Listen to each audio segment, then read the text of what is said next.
days. Yes, so I'll start by saying this event is going to be recorded. Good morning, everyone, and welcome to today's How to Support and Retain Your Staff Through the Cost of Living Crisis event. Welcome to our members who have joined us, and also to those who have joined via Atkinson HR, who are proud to be working together today to deliver today's event. My name is Sara Guerrero, and I'm a Practical Support Officer at NCVO. I'm very pleased to be here online with you all this afternoon. Before we run through the agenda, there's a couple of housekeeping points that I need to make. Miriam, can we look at the housekeeping? Thank you. So you'll hopefully have noticed that we have closed captions enabled or subtitles. So you can turn this on and off by clicking on the CC icon in the toolbar at the bottom of the screen. We'll also share the PowerPoint slide deck for today in the chat. If it would help you, you can download these to your computer so that you can zoom in and out of the slides as we go along today. A few more things. We will be running straight through without breaks, so I hope you have a coffee or a drink in hand to get you through the event. If you have any questions, you can raise your hand during the Q&A at the end by clicking on the reactions button in the toolbar. You can also put questions or comments in the chat, and that will be monitored throughout. Your questions will be saved for the end. Please keep yourselves muted unless we come to you for a question, and you can decide whether to keep your cameras on and off, whatever you're most comfortable with. We're not anticipating fire alarms, but please keep an ear out for them wherever you are. And during the Q&A, please do respect confidentiality when sharing or about what is shared by others. Finally, this presentation, as I said earlier, is being recorded, and we will circulate the recording as well as a copy of the slides afterwards. Can we go on to the next one? So a bit of an introduction of the speakers that we have today. The session is going to be on supporting and retaining your staff through the cost of living in partnership, as I said, with their trusted supplier at Atkinson HR. So we are delighted to be joined today by Eleanor Walker, Senior Consultant at Atkinson HR, Vicky Hossack, who's Lead Consultant at Atkinson HR, Alison Chambers, CEO at Exeter Students Guild. Why is this topic important? So the cost of living crisis is going to have an impact on staff with rising costs and increased demand for support. Most charities right now are operated with limited resources, and for a lot of them, increasing pay in line with inflation is not an option. They will see staff struggle financially, and an increased demand for support will place additional stress on them and could affect their well-being. So to help you work through this, we want you to know that you're not alone and that there are practical and low-cost ways that you can offer support. On to the next slide, please. So this is what's in store for today. We've done the welcome, introduction, and housekeeping. We are going to go through the main presentations shortly, delivered by Atkinson HR and Exeter Students Guild. At 3:10, we'll have the Q&A, and at 3:25, we will signpost you to some helpful resources and close the event by 3:30. Next slide, please. So what we're looking at now is a slide with a map of England divided in regions, and it serves to represent the areas that NCVO covers as the National Council of Voluntary Organisations. We're the largest network for charities and volunteering in England, and we're proud to represent over 17,000 voluntary organisations of all sizes, from the biggest household names to the smallest community groups. Our members range from big medical research charities to local amateur sports club. What they have in common is the aim of making the world around them a better place, and that's what links into what NCVO is here to do. Our vision is to create a society where we can all make a difference to the causes that we believe in. And to make this a reality, last year we launched our new strategic goals, where we aim to support organizations and enable them to make a bigger difference. We want to amplify their voices and speak up with charities and volunteers. We also want to support people to connect, uniting those who want charities to thrive. And if you're interested, you can find more information about this on our website. Next slide, please, Vicky. Okay, so my presentation is finished. I will now hand over to Eleanor at Atkinson HR to start her own presentation.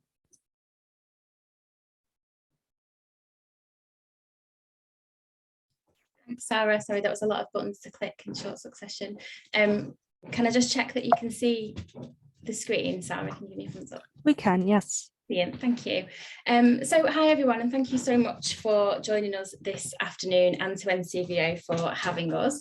We're really pleased to be talking to you today and hope that you'll find what we share useful as you consider how to support and retain staff in your charities throughout the cost of living crisis currently.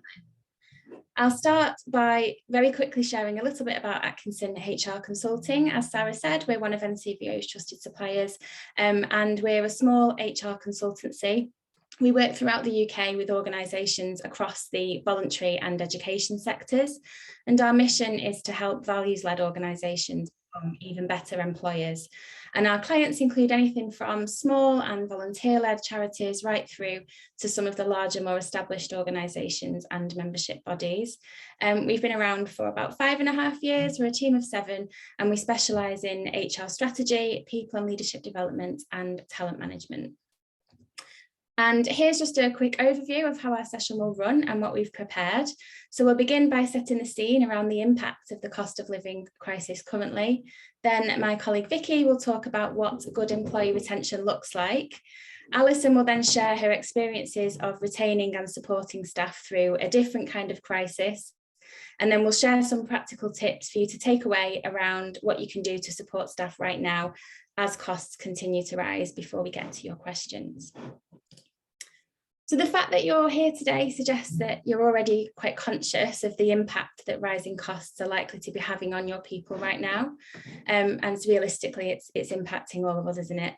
And we think that it's really important that as employers, we also understand how it might be impacting people and in different ways, and what that might mean for them at work. So we'd like to first understand a little bit about your perceptions or thoughts on what that impact might be. So I think Miriam has set up a very quick poll on Zoom, and we'd just like you to tell us what percentage of people that you think worry about money every day.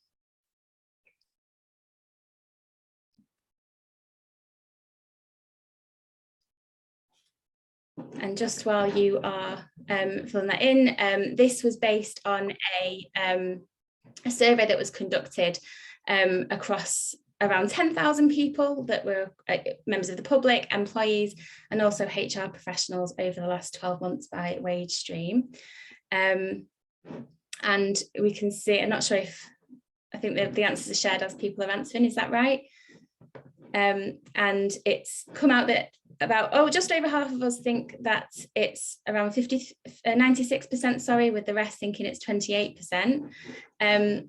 And you are, well, about 47% of you are right that it's 28% of people that worry about money every day, according to this research.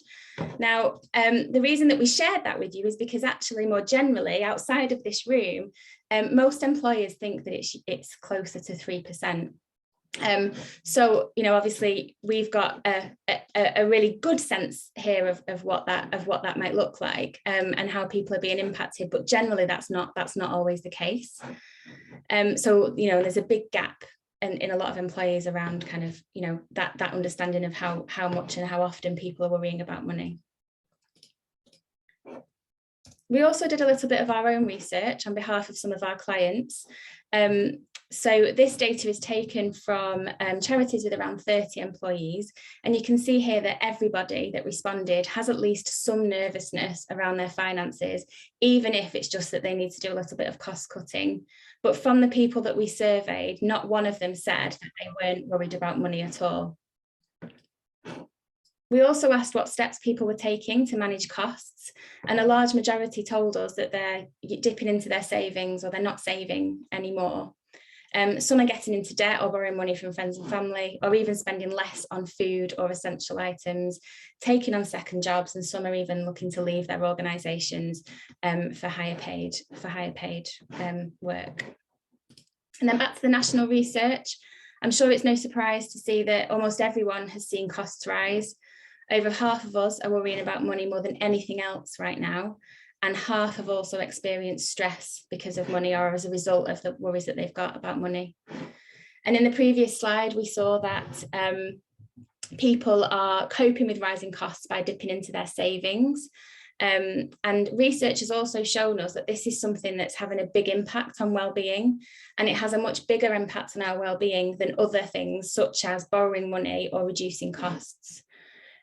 This year has also seen the highest amount of credit card use since records began, and reducing debt is now the biggest financial priority amongst UK workers, followed by building back emergency savings, because obviously prior to the cost of living crisis, the pandemic has also had a big impact on people's kind of emergency funds and financial resilience for the future too. And then looking to the here and now, as we all know, energy is one of the biggest contributing factors to rising costs at the moment. So the winter is going to have a massive impact on cost of living and financial well-being. If your Facebook feed's anything like mine, I'm sure you've all seen those kind of light-hearted debates around, oh, has anyone switched the heating on yet? Has anyone dared to touch the thermostat? But in reality, it really is a significant worry for a lot of people who are genuinely going to need to choose between heating and eating, missing meals to feed their children, or being forced into fuel poverty. So it's really important that, you know, that we're thinking about these things, which I'm sure is why you're all here. Okay, thanks, Eleanor. I'm going to just talk about really what the impact of all of those pressures and changes is having on organisations like yourself. Starting with really the impact that can have in terms of your rising energy costs, which I'm sure you're dealing with as a business, perhaps the lower disposable income of your donors. And as we've heard, you know, the impact on your employees in terms of their financial security and their well-being. And these are perhaps concerns that are similar to those experienced through the pandemic. So there is a sense that, you know, perhaps just like with COVID, your employees will be considering how you're able to support them and treat them through this period. And whilst it's a very uncertain time, it's also an opportunity to perhaps reassert your commitment to your staff and provide an incentive for them to stay within your organisation. So we'd like to share our 4 kind of main ideas and suggestions as to what sort of measures will make a difference to your employee retention. We certainly understand that many charities rely on a combination of community fundraising, your corporate major donors, and also grants and trusts as some of your main sources of income. So accepting that this sort of financing perhaps doesn't easily enable you to respond to big hikes in salary and wages, we feel that these 4 measures here allow you to hopefully meet some of these cost of living challenges face on, and will help you to encourage your most talented staff to remain. So we'll talk about each of these 4 measures in turn, and invite Alison to share some practical examples of how she's been able to implement some of these steps and the impact that they've had so far. So we'll start with the importance of paying a fair and living wage. Whilst big salary hikes are likely off the table for most, the reality is that you will be able to need to compete in a jobs market which is starting to see salaries increase. There have been recent published reports on the charity pay gap, so August 2022, that showed charity staff are paid about 7% less than other sector counterparts. Recent Bank of England data shows us that the cost of living crisis is causing this gap to grow even further, as charities perhaps struggle to keep pace with the inflationary increases that perhaps some private sector businesses are able to make. So what's the knock-on effect? Well, around 4 in 5 charities say that recruitment is still a struggle. And so obviously kind of that search for talent and keeping people within the business is incredibly important. So in terms of what we can do about pay, well, workers entering the jobs market will want to know that they're receiving a salary that they can live on, which will help them pay their bills and also meet any kind of personal obligations they may have. The Living Wage Foundation last month announced a new real living wage, and it's a figure of £10.90 per hour across the UK, slightly more for London, a 10.1% increase on the previous one. There are over 11,000 UK employers registered to the scheme, and they've made the commitment to honour this increase and apply those new rates by May 2023. The benefits to these employers of being able to do so are kind of well documented. There's a lot of research that's been done, not only in terms of improving their reputation and their relationships with staff, but 75% report a benefit to motivating and retaining their employees. So in a time of growing instability and financial concern, the fact that you might be able to state a clear commitment to pay a fair and living wage, we feel may be quite a powerful message to both your current and also prospective employees. So along with the understanding that the current salary might be in alignment to the real living wage, or perhaps even obviously above it, there are other practical things that you can do to help improve the perception of fairness and transparency within your kind of pay system. The first would be to adopt a clear pay policy if you don't have one already. This would help give some really clear information on how pay decisions are made. And having a transparent framework also helps where pay levels can be accessible and kept up to date and kind of easy to understand. Implementing a system where high performance is recognised is also important, and equally important, I guess, a system where poor performance isn't rewarded and there's accountability and rigour built into those frameworks. Finally, offering progression opportunities gives a number of pathways for developing someone's professional career through the organisation, and accepting that perhaps within a small organisation, it's not always possible to promote people vertically. Perhaps by adding specialisms or giving access to further training, you can support horizontal progression to be achieved instead. So as well as focusing on the fairness and transparency of your pay framework, it's also worth giving focus to the experience that is available within the organisation to make it as positive and rewarding as possible. That might include a strong focus on well-being, again, providing those opportunities for personal growth and advancement, and giving regular feedback and acknowledging the hard work and efforts of your team. Likewise, you may wish to consider how roles are structured and designed so that there's a clear link to the role that they're doing on a day-to-day basis and the link to your charity mission and your vision and values. Finally, regular benchmarking can really help in terms of understanding if your overall salary and benefit package are competitive and they do hold up to some of those external changes taking place. So both in terms of salary, but also those non-pay benefits as well, which are also important. So this is a summary really of our suggestions as to, it's a difficult question, what does a good pay framework look like? But we've had a go at trying to summarize it here into 5 neat little bullet points. So it's got to be clear and transparent. Employees need to be aware of what progression opportunities are available and clear on what process is in place to enable them to move bands, and that's managed fairly. There should be regular benchmarking, again, to inform how well you are positioned in what is an increasingly competitive jobs market. Underpinning the framework, it obviously needs to be financially viable and sustainable. And obviously your trustees are going to take a keen interest in obviously making sure that any salary increases or changes to the pay framework enable you to kind of manage that sustainably. And finally, if you are planning to make any changes to the way you pay your team, you should always consult with them ahead of doing so they feel involved and up to date with what's going on. But as the title of the webinar suggests, it's obviously not all about pay. It's about employee experience. And certainly we recognise that a really strong benefits package can be instrumental in helping you to retain loyal and talented staff. So at Atkinson HR, we have recently supported a number of charities to review their approach to pay and reward. And through that work, we've been able to collate together a whole range of information really on the types of benefits and perks that employees are asking for. And this has kind of helped us really pull out what we think are trends that are affecting the charity sector in particular. So it comes as no surprise, perhaps, that flexible working is highly rated. The ability to set and decide working hours is really key to having control and autonomy over your working pattern. Similarly, we're finding that hybrid working is becoming formal, and there's often policies now in place that kind of offer a clear way for employees to know how often they can work from home or in a different location.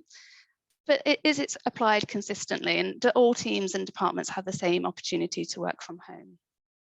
I think generally across the sector, we're generous with our annual leave, and often employees may benefit from having quite generous amount of paid time off. And we have started to see a few organisations embrace the concept of unlimited annual leave, which is perhaps something that, again, we're starting to see a really positive impact coming through. There's an increasing focus, perhaps unsurprisingly, on pensions and long-term saving, with many sometimes being a bit critical of an employer if they're claiming that the 3% contribution they make is a benefit, perhaps when it is the legal entitlement and the legal minimum. We've also found that despite often a lot of money and a lot of energy going into offering a really great discount and perk package, it can be a bit hit and miss, and actually a one-size-fits-all approach to that can lead to discounts just not being used really, and the value for money not really being there from often what sometimes can be quite expensive perk schemes. But what is increasingly sought after are benefits that can reward loyalty and long service, perhaps through extra annual leave or through additional pension contribution. But ultimately, any benefits that you may consider, we'd recommend you focus on increasing disposable income and support their well-being. With that in mind, we're just introducing now Alison, CEO of Exeter Students Guild, to talk through her recent experience of supporting her staff through the last 12 to 18 months. Thanks, Vicky. Hi, everyone. I'm Ali. I became the Chief Exec at Exeter Students Guild just a few months into the global pandemic. So I'm going to be talking through some of the ways that we improved our staff engagement during that time. I am aware that student unions are quite quirky in the charity sector, although I did see a couple of introductions from other SUs. So hello to those colleagues and to everybody else, but a bit about us. So the Students Guild is the students' union for the University of Exeter. So we represent about 30,000 students, and those students are our members. We're very much led by our members. So 2/3 of our board are actually students or elected officers that are plucked from the student body. And our purpose is to shape an excellent student experience for all students at Exeter by empowering them to take their place in the world and make a positive difference. We do that through activities. We've got over 300 student-led societies. We support campaigning and representation for students, and we offer an independent advice service as well. We're funded via an annual block grant, which we receive from the university, but we are an independent charity with our own trustee board made up of students, as I said, and external volunteers as well. We're accountable to the university and to students in terms of how that funding is used. And in terms of the Guild as an organisation, we employ about 40 staff, and we support the development of hundreds of student volunteers who lead those societies or hold representation positions as well. We've got a real mixture of staff who've been with the organisation for a long time and therefore seen it through a lot of change, and newer staff who've joined in the last couple of years as well. Overall, we've got a fairly young workforce. Many of our staff are in their early careers, and quite a few actually started their first job with us during the pandemic. So their introduction to employment was working from their bedrooms. We do have an HR coordinator, but no full-time lead on HR. Many of the decisions that we make around people and culture sit with myself and a couple of managers in the organisation. But we've been working with Atkinson's HR on strategic people and culture projects since April 2020. Next slide, thank you. I'll talk through some of the challenges then that we've faced at the Guild and try and illustrate some of those. So This is my first CEO role, and I joined in the middle of the pandemic, as I said, relocating from Kent to a little farmhouse in Devon. Hadn't actually met any of the team before I joined the organisation because of the rules on campus at the time. The Guild had been through several consecutive restructures due to critical financial challenges. There was an overwhelming sense of anxiety and low trust, and there was really high turnover amongst staff. Very high levels of absence and fairly regular reports of poor well-being, low levels of job security felt across the organisation, leading to really low morale and quite a negative culture. We were struggling to recruit talented staff, and our block grant was far below the sector norm. We were also struggling to secure any additional funding. Very low levels of employee engagement, satisfaction and performance. And when you throw the pandemic into the mix, it was really critical then that we work hard to retain and support our staff who were facing lots of different challenges, like financial well-being, dealing with grief, caring for vulnerable family members, very mixed levels of COVID anxiety across the workforce, and some vulnerable staff who were themselves shielding. This next slide illustrates the impact of our people and culture initiatives over the space of a year.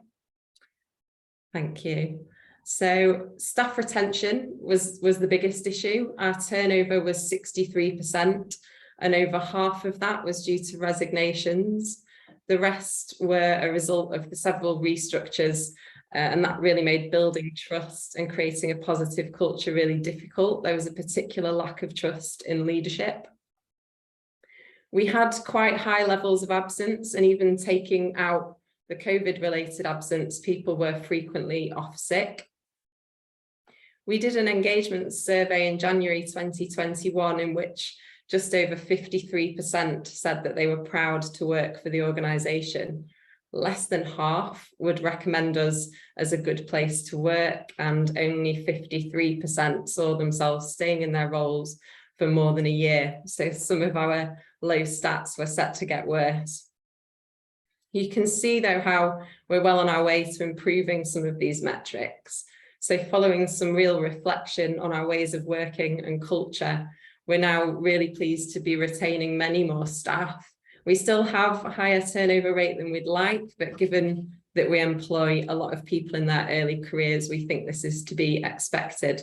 We've cut it down by over 30% in 12 months, which has really helped in terms of continuity and retaining institutional knowledge through change. We're also experiencing much lower levels of absence. What we're most proud of, though, is the increase in our employee engagement results. So now 71% of people being proud to work here, 74% recommending us as a good place to work, and 66% wanting to stay for more than a year. It's really rewarding to see and feel that change in staff engagement over the year. So how did we do it? Our priority was finding that sweet spot between organisational stability and organisational agility to be able to manage through change. And that meant a really strong commitment and focus on supporting and retaining our staff so that we could stabilise the organisation and create a workplace that people were happy and healthy in. The impact on people of the COVID pandemic was similar in some ways to what we're experiencing now with the cost of living crisis, in that however solid our vision and strategy is, we're facing this huge existential threat from our external environment. In many ways, we're managing the impact of something that's outside of our controls. There's a huge sense of responsibility to support people through loss, uncertainty, and high levels of anxiety. So against the backdrop of the pandemic and all the organisational challenges of the time, we thought about what kind of organisation do we want to be part of? And we came up with this goal on the slide for people and culture at the Guild. So we'll be an outstanding employer that supports its people in reaching their full potential and empowering our members to make a positive difference. We will develop a culture of inclusion and trust and ensure our people are proud to be part of the Guild. Thank you. This slide shows just a few examples, some of the projects that we did. Many of these didn't cost much at all to implement. So I'll talk through some of the key initiatives. We did review our pay framework. We didn't have the budget to increase our pay significantly at all, but we wanted people to be confident that decisions about pay were consistent and fair and transparent. So we put in place a new pay framework that helped to achieve that. As part of this, we did some benchmarking with other similar organisations, and that did result in a slight increase in pay for some staff, particularly in lower paid roles, but we didn't inflate any salaries above the benchmarks. In terms of flexible working, we implemented a flexible working policy that meant anyone could work flexibly, and demonstrated that we were really open to different ideas about how that might work. This had a big impact on staff retention. We don't mandate how many days a week people need to be in the office or when they work their hours, but instead we trust staff to arrange their schedules around our members' needs. We recognise that we're not able to pay the high salaries that other organisations in the area do, but our approach to flexible working means our staff want to stay because they can achieve a really good work-life balance here. As an example, we've got one member of staff whose family lives in Greece, and having not seen them at all through the pandemic, we made it possible for her to work from there during the university summer break. So that's a huge benefit for her. In terms of progression, we've really focused on developing people internally and promoting them where possible so that staff can see how their career can develop within the Guild. We also recognise as a small organisation, we can't promote people very often, so we make sure we've got career conversations built in really regularly. We let people try new things and lead new projects, and we really support people with their personal development, again, meaning people stay longer because we're helping with their career and skills development, even if they do move on eventually. I think it's important to highlight as well, not to underestimate the positive impact on people's well-being simply of reviewing the job descriptions and giving people greater clarity over how their individual role contributes to the strategy and organisational objectives.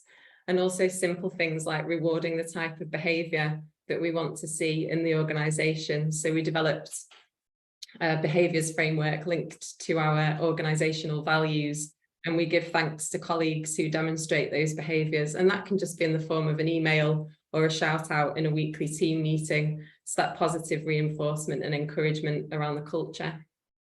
We also hold some small wellbeing initiatives, wellbeing days. They don't cost anything. Ours are built around the skills and interests of our staff. That might involve a lunchtime crochet club or a walking tour of the campus. And we're seeing some initiatives coming through from staff at the moment around budget-friendly recipe swaps, clothes swaps and skills exchanges to help staff to reduce their personal expenditure as well. So in terms of what's next, we're really focusing on retaining and developing future leaders by extending our management development programmes to aspiring leaders in the organisation as well. We're looking to go further in reducing the expenditure for our staff by introducing a flexible benefits platform. Staff members might choose contributions towards gym membership, for example, or wellbeing support. We're building on some of the success that we've had with embedding the personal development plans by providing more opportunities to learn through experience, through mentoring, shadowing senior leadership team members, and leading on projects, particular projects as well. We want to keep our finger on the pulse through regular pulse surveys. We want to better understand the challenges around cost of living and coming to work, asking staff about their financial and general well-being, satisfaction with their role, with the organisation and with our work. We've also defined some new strategic people and culture goals, and one of those is to become a learning organisation, ensuring that we maintain an emphasis on retention through enhancing personal development opportunities. Another strategic priority focuses specifically on wellbeing, so pulse surveys, enabling data-led decision-making, mental health first aid trained champions, wellbeing action plans, using other free tools that are available in the sector. there's an overview of the scale of the this has been an overview of the scale of the challenges that we've faced through the pandemic, how they might be similar to what we're seeing now with the cost of living crisis, and some of the initiatives that we've managed to implement working in partnership with Atkinson's HR, which have had a really positive impact. But I'll hand back to Eleanor now. Thanks, Ali. I'm sorry about the slides. There's something wrong with my keyboard, which is making them go flick on their own. Okay, so we have talked about what good looks like in terms of retaining employees on a more general basis. And we've also heard some really positive examples of low-cost ideas for retaining staff during a crisis. But what specifically can we as employers do to support people through this very specific cost of living crisis? I wanted to touch firstly quite quickly on why it's important that we do something and why this is a work and employment issue, even though it might not feel like it should be. And the answer is, as I'm sure you're aware, that anything that has a negative impact on our people also has the potential to negatively impact our charities' work and performance. So research shows that when we're worried about money, our work suffers, we can have more time off absent, we're less productive. Poor financial well-being also equals general poor well-being, and that can spread through an organisation. And if colleagues are unhappy, that can pass on and create an overall culture of poor well-being. And we also know that employees that do have access to support around financial well-being do report feeling more focused on their job and more positive about coming to work. So not only are they continuing to do great work for our organisations, but they're also easier to retain. So there are lots of benefits to making this a priority. And with that in mind, Vicky and I have prepared 5 practical things that you might want to consider as part of your approach to staff wellbeing and retention. So the first one is about reducing the stigma around financial worry. So nearly 70% of people are too ashamed or embarrassed to tell their employer that they're worried about money. Lots of you will remember when this used to be the case around mental health. So we used to see statistics like this about, people don't want to talk about their mental health. And although, of course, there's still a lot of challenges around that, most workplaces have come such a long way now and are much better in general at having those conversations about mental health and providing support. So we just have to make sure that we're doing it well with financial wellbeing as well. So a few things to start you off could include just opening up the conversation. If you're having regular staff meetings or you send out regular staff emails, use those spaces to share resources about saving money, reducing debt, coping with money anxiety. And you can find loads of resources online. NCVO has lots. And also by signing up to newsletters from mental health charities or money advice service, those kinds of organisations. You can also make it part of your one-to-ones. So when you're having your regular catch-ups with staff, just asking them, how are they managing? Is there anything that could be changed around their work or working environment or how they work that could support with things at home? There might be people in your organisation that are willing to share their experiences and to help others feel less alone. They might be willing to write a blog post or host a small staff support group. Anything that can help to reduce that stigma just by making it a bit more normal and a bit more part of regular conversation. You might also have people in your organisation that are really good with money. They could be good savers, they could be just good at spreadsheets or budgeting, and they might be willing to be kind of financial wellbeing champions or mentors to others in the organisation. And lastly, running a financial wellbeing survey, similar to what the responses that we shared earlier on, is also a great way to show staff that they're not alone in worrying about money, and can also be a useful way for you to find out what support or education they might find useful from you as well. I think we recognise that with so many people struggling with both the regular but also the unexpected costs, there is a role that employers can play in helping your staff with some of their biggest outgoings. I'm not going to talk through all of these ideas, but I'll just touch upon a few of the main ones. So salary sacrifice schemes have been around for a little while, but things such as season ticket loans that enable your staff to buy an annual travel pass or bus pass to use for commuting can certainly be used. Similarly, home emergency loans can help give staff access to low or in some cases no interest loans that they can pay back through their monthly payroll. Support for flexible and remote working we've talked about already, but it can really help working parents balance the need for paid for childcare, and that could be, allowing staff to consolidate their hours into a 4-day working week, or perhaps a 9-day fortnight. Increasing the amount of pay employees receive when off sick or taking parental leave can give peace of mind to those people who find themselves facing a reduction in their earnings due to illness or taking time off obviously to start a family. But there are also simple steps you can take to minimise out-of-pocket expenses. Things like providing free tea and coffee in the office not only brings people together, but is, sometimes can be a considerable saving on a day-to-day basis.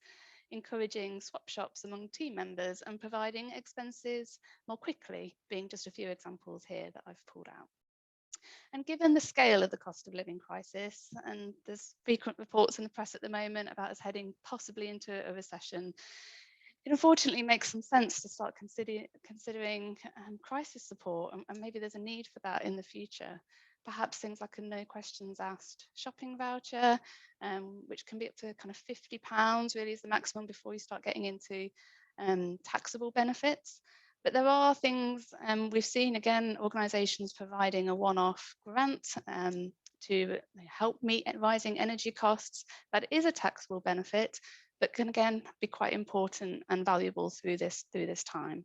Just on taxable benefits, it's something we can come back to perhaps in the Q&A, but also consider, I guess, the effect of giving that extra lump sum amount in the salary to those who claim benefits, and really consult with all of your staff if possible around whether, if you are considering giving something like that as a one-off extra amount in their pay. Finally, considering what type of practical help you can offer, to keep people warm. It's a simple thing, but unfortunately may become necessary if we do have the blackouts that apparently are rumoured to may happen. So keeping your office open longer, providing heating and warmth to your employees, offering bundles of blankets and things like that to keep people warm. It seemed improbable just like a few weeks or months ago, but perhaps a scenario we as employers may face very soon. We've talked already about flexible working, so again, I won't go into too much detail, and I think we'll probably pick this up in the questions a little bit as well. But it is a really underrated way to support staff with the cost of coming to work and also retain staff. We saw earlier on that people are looking for higher paid jobs in some situations. If you are a flexible employer and you are leading the way with flexible working, it's a really proven way to retain staff. As Vicky said, particularly people with caring responsibilities, flexible working can really help people to save on childcare. If you're letting staff work from home, this can be a massive cost saver because it means they're saving on travel, they're saving on food, clothes potentially, and it can also help to decrease that extra spending that's non-essential but that we still do. So just getting a Costa on the way to the office or buying your lunch at Pret, those kind of things we don't do when we're working from home. And if you are enabling people to work from home, then you might want to think about whether you're able to support with some costs like contributing to internet or energy, bearing in mind again that there might be some tax implications, but these are often outweighed by the benefits it brings to staff wellbeing and retention. We mentioned earlier, we're seeing more and more of our clients offering uncapped annual leave now, firstly as a way to attract and retain staff, but again to help with costs because it can help particularly during school holidays, which we know there are more of than typically the amount of annual leave we get. We've put a resource at the end if anyone is interested in looking into that and would like to know a little bit more, and again happy to answer any questions on it. Another thing that you might want to do is to consider running a cost of coming to work survey, which can help you identify whether there is anything you can do in terms of flexibility to reduce the financial burden of coming to work. That could be around travel or food, or even things that you might not have thought of, like how long it takes expenses to be paid, as Vicky mentioned, the impact of having payday. If your payday sometimes falls on a Monday, what kind of impact is that having on that weekend? Or if you've got a new colleague starting in the organisation, how long are they having to wait before they're paid if they join a little bit after payroll? So all those things that can help you just to minimise that burden. And it's about flexible ways of working and potentially just looking a little bit differently at how you do things. We have hopefully offered a range of hopefully useful and practical suggestions for you to consider and take away, but we also wanted to stress, and it's important for us to do that it's not your job to solve the cost of living crisis. And whilst you may be able to offer some help to your staff members, You can also help them help themselves, and that's by giving them access to support and services that are set up to help all of us actually through this period. So things here like some resources you can signpost people to, money advice service, and perhaps information and guidance from your employee assistance program if you have one. They may give kind of workshops and webinars around saving and budgeting tips that may be helpful. There's lots of other guides and tools that are being shared at the moment, so just keeping up to date with what is being circulated around some of the, your networks, anything that helps improve long-term financial well-being is definitely worth sharing with your team. And finally, if there is instances of crisis support needing to be available to one or more of your employees, there will be local support services available. So again, just signposting to those and trying to reduce the stigma around coming forward with financial concerns are super important things to do. And our final tip then is around savings and helping staff to be more financially resilient. Now, a lot of I was quite surprised by this research around why is savings an important factor now when actually some people are just struggling to get, survive from one payday to the next. But actually, the pandemic has had a massive impact on our savings. 85% of people are using their savings or saving less because of the cost of living crisis. And 50% of people don't even have enough savings to cover an unexpected bill of £100. So if their car breaks down or their boiler breaks down, and that was before the pandemic that statistic is from. So I would imagine that it's possibly even worse now. Most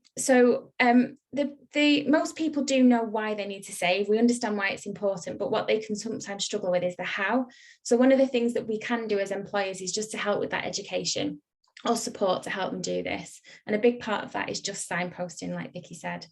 We can't solve it for them, but we can share and help them help themselves.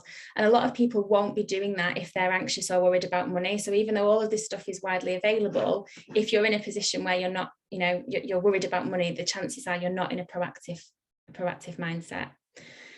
So just a couple of ideas we found in one of our client organisations recently. Staff had set up their own support group over lunch, and they just showed each other how to use and set up an automated savings app where it rounds up your spending and saves small amounts of money every day. And they've done that off their own back. So if you can help to do that as an employer, it's probably something that staff are going to want to engage in.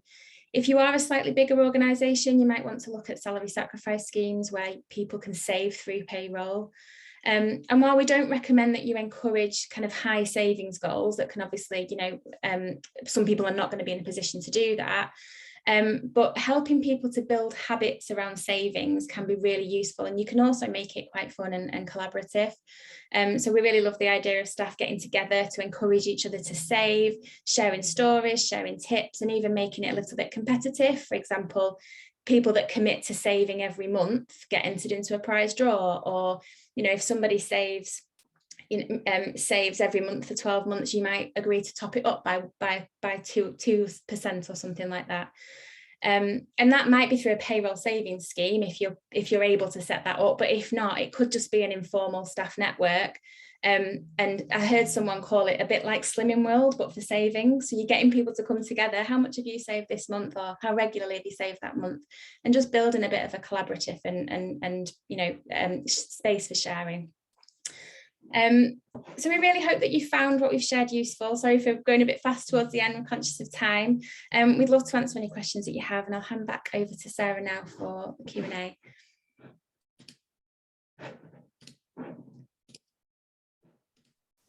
Thank you so much, Vicky, Eleanor, and Ali. Those were great presentations, and I'm sure people have found them quite helpful. We do have lots and lots of questions, so I am going to have to pick out a few, especially considering we're running a little bit behind time. So I am going to start with, so we have a question here about tax efficient support for staff, and the question goes, our CEO has suggested supermarket vouchers so that employees can get the full amount of support, but does this count as a taxable benefit? Vicky, would you like to answer this one? Yes, I saw that question come in, just touched upon it briefly in terms of when I was talking about those kind of things that you could offer. There are some obviously very clear guidelines around HMRC tax rules, and £50 is the kind of stated limit in terms of giving any sort of benefit that has a value. Anything above that certainly would be considered a taxable benefit. So as I was talking about, we've seen companies perhaps giving hundreds of pounds, as a one-off lump sum in salary. These are subject to tax and NI.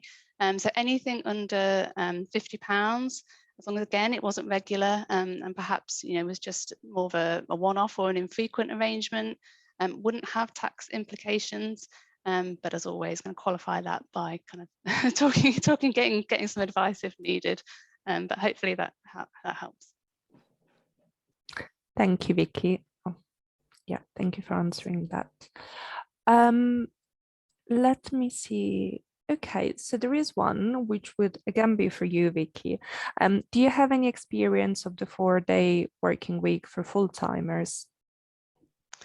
Yeah, so I'm sure most people may be aware already that there's a really nationwide extensive trial going on of the 4-day working week, and we're starting to see some of the early results of that project coming through.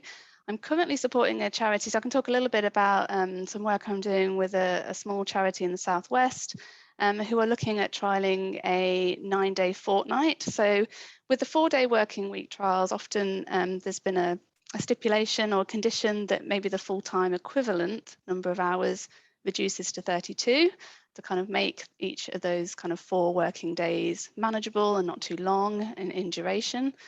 So the charity I'm working with have actually settled upon trialling a 35-hour week, so dropping from 37.5 down to 35. And instead of working your traditional kind of 5 days, Monday to Friday, are going to be looking at freeing up 1 day a fortnight to kind of give people that time off during the kind of 2 days off during the month.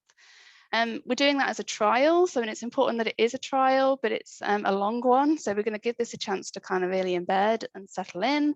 We've got some really clear aims as to why we're doing it. So, we want to see improvements to well-being. We want it to improve staff satisfaction and also, improve retention.